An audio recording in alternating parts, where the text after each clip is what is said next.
Pour permettre au Père Noël de ne pas faire une deuxième tournée, eh bien, comme je le disais précédemment, il suffit de faire une toute petite modification au réseau de pétri existant.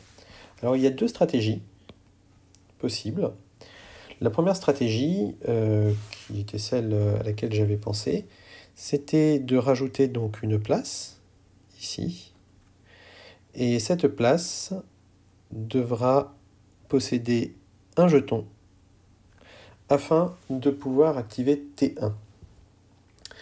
Donc on voit ici que l'on peut toujours activer T1 au début. Ça consomme le jeton en PNPN et le jeton dans la place P. Ça nous permet ensuite de passer en PNS, puis après PNP, puis après PNY.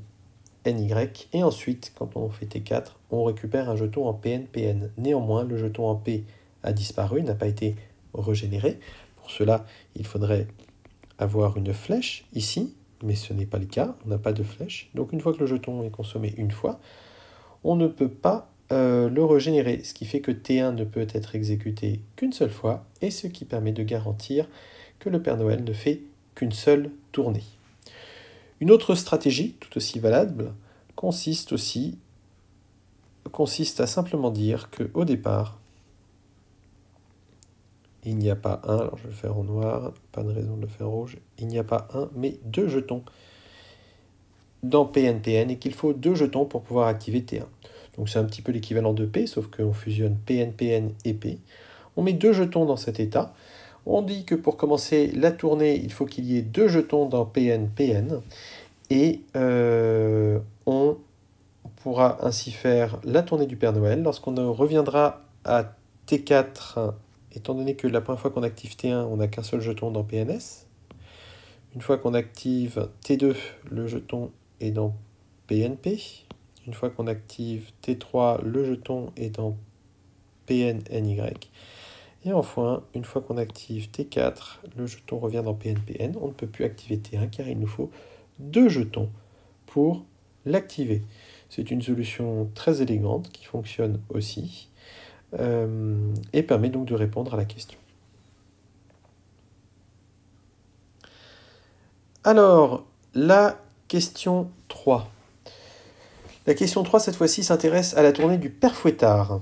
Donc c'est pour les enfants moins sages, donc comme on dit, les enfants qui ne rendent pas leur projet à temps, par exemple, ou les enseignants qui font des petites erreurs dans les énoncés de devoirs. Donc, pour eux, le Père Fouettard leur apporte du charbon. Et oui, donc le Père Fouettard, lui, il ne vit pas au pôle Nord, il vit dans l'un des endroits les pires du monde, c'est-à-dire Marseille, et il va ensuite visiter Séoul, Paris et New York, tout comme le Père Noël. Cependant, il peut parcourir les villes dans l'ordre qu'il le souhaite. Donc, à chaque fois qu'il veut passer d'une ville à une autre, eh bien, il doit revenir chez lui pour refaire son stock de charbon, car il n'a pas une hotte magique où il peut mettre tout le charbon de tous les enfants au passage. Il doit à chaque fois revenir chez lui et refaire le plein de charbon.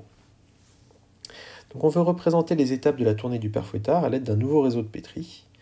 Donc pour le moment, on laisse de côté le Père Noël. Dans l'état initial, le Père Fouettard doit être chez lui. Donc le Père Fouettard a une maison, Marseille, et ensuite il doit visiter Séoul, Paris, New York, dans l'ordre qu'il souhaite. Mais une fois qu'il a fini de visiter une ville, avant d'en visiter une autre, il doit forcément repasser chez lui. Alors je vous laisse un petit peu de temps pour essayer de faire ce réseau de pétri. Un indice, c'est que l'on représentera aussi ici, par une place, chacune des villes que peut visiter le Père Fouettard. Et je vous donne la réponse dans la vidéo suivante.